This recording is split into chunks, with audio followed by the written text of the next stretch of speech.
For today's vlog, uwi tayo ng Bicol. Sabi na malakas ang kutob ko Don't tell me, papabawal ulit ako, makapagpagas lang. Sobrang tindi ng lubak ngayon sa may Pagpilaw. Going to dito sa Uno Fuel. Yan yung sapatos ko.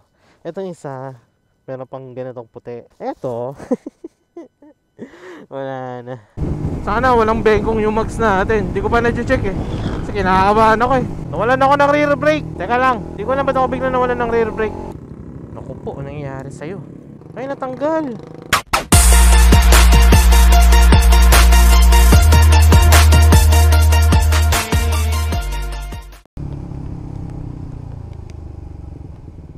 Wait lang. Anong nangyayari sa ating bag? Bakit lumuluwag? Pag nauusog siya. Teka nga, paano kaya ito? Tali ko rin ba dito sa may grab bar? Ay, wala na pala extra tali. Baliktarin ko.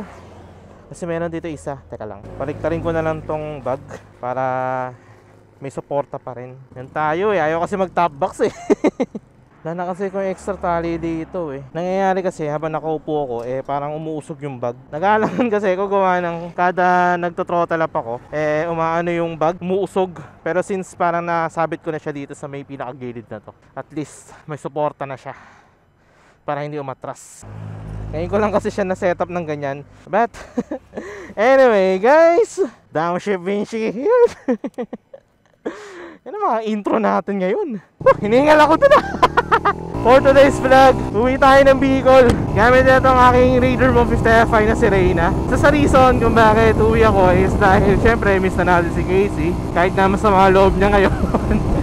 Gawa ng nade-delay kasi yung pag-uwi ko. Actually today is December 25, 2023 pa lang. For sure, itong vlog na to ma-upload na to sa 2024. But yun nga, December 15 dapat ako uuwi. Kaso na-delay due to mga kailangan tapusin dito sa Cavite. At isa pa palang reason kung ba't ako uwi ng Bicol guys is because kung napanood nyo na yung last vlog ko, nagkabit tayo ng 38mm throttle body sa ating Raider 150 Fi. At the same time, may kinabit tayong bagong muffler. Ipapatono ko to kay Kuya Jobert. Since naka-remap naman na yung ating ECU, might as well i-tune na natin itong setup natin ngayon para mas lumabas yung kanyang performance. So abangan nyo na rin yung magiging vlog ko regarding sa performance na itong aking Raider 150 Fi after ma-retune ang ating remap ECU. Time check natin, 4:32 AM. Umalis tayo sa Kawit ng alas 4. And wala na rin masyadong stopover to. Direktayin na natin to, dire-diretsuhin na natin to kahit na wala akong masyadong tulog para lang makauwi na tayo agad dun sa Ginubatan, Albay. So since malayo-layo pa tayo guys, update nyo na lang kayo kapag may ganap sa aking biyahe, okay? Moments later. Naku po, sarado yung gas station na pagpapagasan natin. Sabi na malakas ang kutob ko Dapat talaga nagpagas na ako dun sa may baba pa lang. Christmas at sarado ang mga gas station. Paktay tayo sa'yo. Kahit saan na tayong gas station. Ito. Ay putik, sarado rin. Dahan-dahan na lang tayo, marurot pati ako. Medyo lumakas ang gas consumption ngayon ng ating Raider 150 after ko mag-upgrade ng 38mm na throttle body. Parang pumapalo ng 30 km per liter ang kanyang fuel consumption. Dito na ako sa may silang, time check 4:51. Sana lang may gas station na bukas dito sa may bandang papuntang Tagaytay. Usually kasi shortcut na ako dito, nagle-left na ako dyan after ko magpagas. Sarado ang gas station at nagbe-blink na din ang ating fuel gauge. No choice. Hanap tayo ng gas station na ito. Phoenix, 500 meters. Please, sana bukas ka. Sarado rin to. Sarado rin tong Phoenix. Wala, puyat mga tao. Yung Caltex, mukhang bukas yung Caltex. Caltex na lang tayo. Ay hindi, sarado rin, lintik. Tayo dyan. May isa pang Caltex dito Pero sana bukas ka, please naman. Please, bukas ka, please. Putik, sarado rin. Naku po, tulog mga tao lang yan. Talaga, nagpagas na ako kanina. Naisip ko na magpagas dun sa may baba. Hindi ko na papabutin dito. Pero na-realize ko lang na baka nga sarado yung mga gas station nung namalapit na ako dito sa may silang. Dami ko nakita gas station sa baba. Late ko na na-realize, Nintek. Pero sana yung Petron dito, please, open ka. Yun, open na Petron, nice. Sige, let's go. Pagas tayo doon, Nintek. Woo! Buti na lang. Petron, baka naman. Joke lang. Ay, grabe, buti na lang bukas to. Grabe, umabot pa akong Tagaytay. Wala pa? Naku po. Naku po. Wala pa daw. May gas station pa naman dito yung isa, pero sana bukas ka, please naman. Ayun, dalawa na yung nagbibring sa aking gas gauge. Don't tell me, bababa ulit ako, makapagpagas lang. Etong island. Ayan, etong island. Tingnan natin kung bukas. Ay, nice, bukas, sige. Dito na lang tayo pagas. Ay, wala pa rin. Wala pa. Ayun, pwede. Sa pula po. Pula. Okay lang ano? Ayan, okay na yan. 110 plus 92 something yung kanina, no? So, ayun guys, magpagas na tayo. Buti na lang may bukas na gas station dito. Time check, 5:04. Dito tayo sa Tagaytay. Next gas stop neto, baka possible na sa may ano na, Pagbilao. Sana umabot tayo hanggang Pagbilao. Kasi kung hindi, wala. Pero ayun, balitaan ko na lang kayo guys kapag may ganap sa biyahe ko, okay? 3 hours later. Teka, check ko nga dito guys. Tingnan ko muna kung kamusta yung throttle body mamaya. Tuyo naman. Hindi naman umabot dun yung tubig. Anyway, since mukhang maulan dun, baka magkapote na rin ako. So, tatanggalin ko muna tong camera guys, and then update ko na lang kayo kung kamusta magiging biyahe ko, okay? Basta, nawalan siya ng power. Hindi ko alam kung anong nangyari. So yun guys, quick update lang. Nandito na nga pala ako sa Pagbilao. Ayan, nandito tayo sa Uno. Anyway, gusto ko lang kayo bigyan ng quick update kasi lakas ng ulan. At the same time, sobrang tindi ng lubak ngayon sa may Pagbilao going to dito sa Uno Fuel. Tapos na lubak pa nga ako eh. Buti nga wala nangyari dun sa mags ng aking Raider Motors Fairbuy. At pagkasta rin ako dito after 125 kilometers. I guess hindi ko pa makakabit yung aking camera kasi maulan pa. Kaya update ko na lang kayo kapag medyo gumagana na pa naman. Okay? Teka, yung kakita ko sa inyo. Ito yung sapatos ko. Ito yung isa. Meron pang ganitong puti. Ito. Wala na. Sa beses ko lang ginamit, siraan na agad. Vehicle ride pa. Anyway, dito na ako sa may parte ng Gumaka. O bypass ng Gumaka. Lucena. Hanggang dito. Nag-uulan pa rin. O basically, ambon na lang. Kaya gusto ko na mag-update sa inyo kasi nga, yan yung mga nararanasan natin. Nakakaiba during vehicle ride. Di ko rin kasi nadala yung isa kong sapatos na yung madalas kong ginagamit. Yung tinatawag kong legendary shoes. Legendary shoes kasi dati, nung mga around 2018, 2019, tuwing naglo-long ride kami ni Casey, since wala akong dedicated na sapatos nun, ang ginagamit ko yung mga pwedeng pang basa, pwedeng pang ulan. Gawa ng na-hassle kasi ako tuwing nag-uulan tapos nagpapalit ako ng ibang sapatos, parang gano'n. Kaya ang ginawa ko, iisang sapatos na lang. Ganun ba man? Hindi ko siya nadala ngayon kasi akala ko goods tong isang sapatos na to. Bilis matanggal yung pagkakadikit nung parang sole. Ito nga isa matatanggal na rin eh. Actually kanina pa yan, nasa may Pagbilao pa lang ako sa may Uno Fuel, yung last na update ko sa inyo. Yung paalis ako dun, saka siya parang unting-unting bumibigay. Hanggang sa ngayon, ayan, wala na, natanggal na ng tuluyan. Ngayon, tinatansya ko pa kung uulan kasi mukhang lumiliwanag na sa may Pandang Lopez eh. O hanggang dito na sa Gumaka yung ulan. Ganun ulit guys, kung may ma-update man ako sa inyo, balitaan ko na lang kayo. And pasensya na kung paputol-putol vlog natin since etong aking camera is hindi nga waterproof. Ngayon kinabit ko na lang ulit kasi maambon lang naman, pero mamaya baka tanggalin ko ulit kapag nagtuloy-tuloy yung lakas ng ulan. Kaya bali-balita na lang, okay? 82 kilometers later. Guys, gusto ko lang ulit mag-update sa inyo. So kakalagpas ko lang ng Pagkawayan. Dito na ako, kakapasok ko lang ng Del Gallego. And ganun pa rin, walang tigil yung ulan kaya hindi pa rin ako makapagkabit ng camera.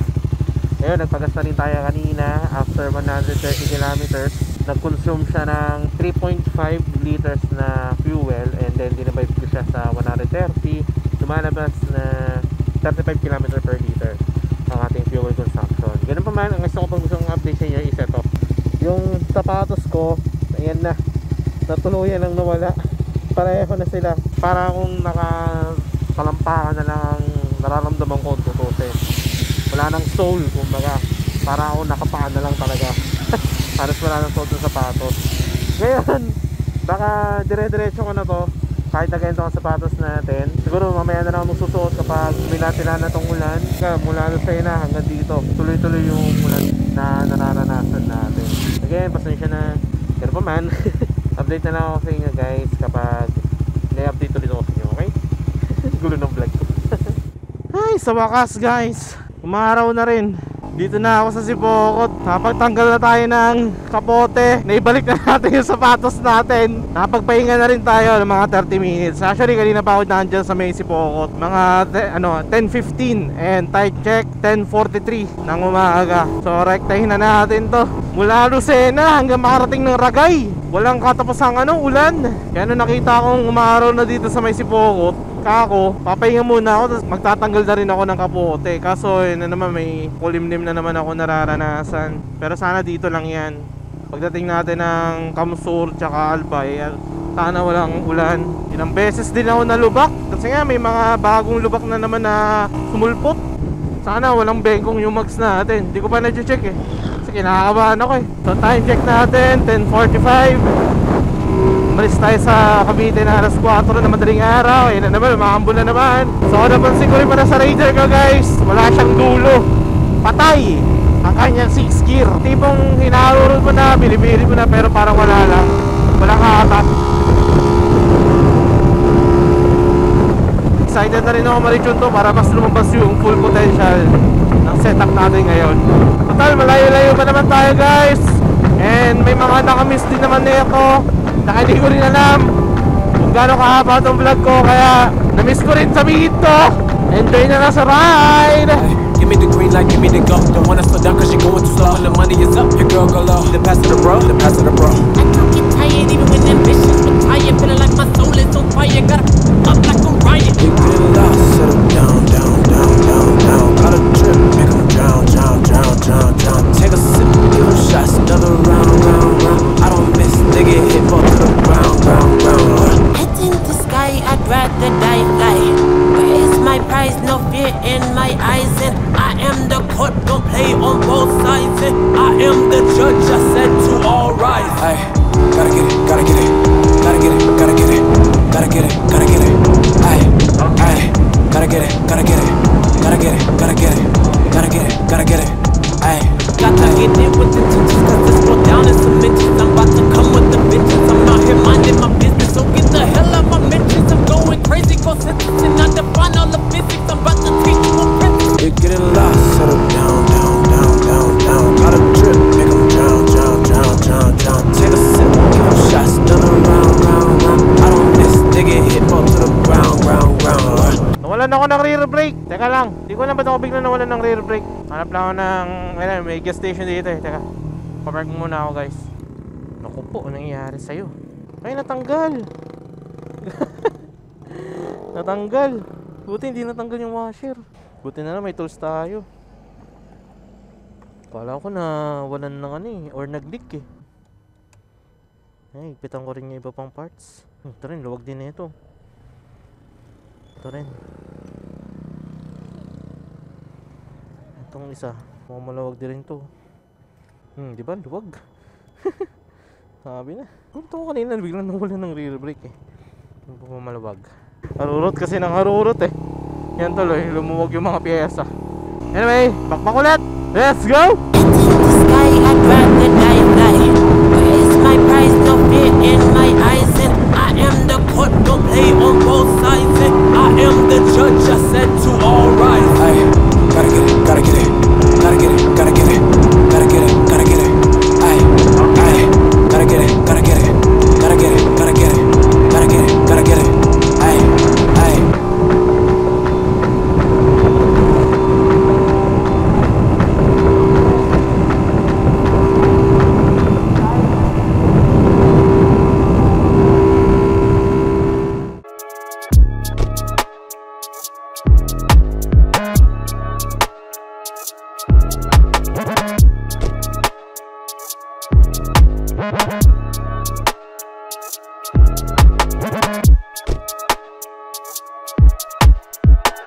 So malapit na ako kala Casey. Siguro mga 20 minutes ganyan. Ano na ako sa kanila. Buti nga maaraw dito sa Albay.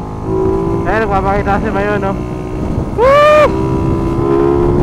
So kumusta ba ang ating ride? Okay naman kahit na may konti kami na tayo na experience. Kasi yun, yung ulan. Mula Lucena hanggang makarating ng Tagay. Actually, kasi Sipokot pa kayo, nag-uulan. Sa ngawit ng katawan, so far puro binti lang. Dahil siguro sa aking rear set na mas tumaas.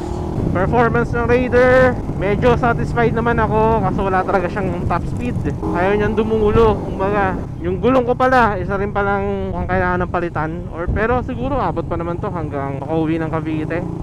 Kasi medyo putput na yung rear tire eh. Travel time check 12:25. Basically nakaka 8 hours and 30 minutes na tayo kung tutusin. Simula nung nag-take off tayo sa Cavite ng alas 4 ng madaling araw.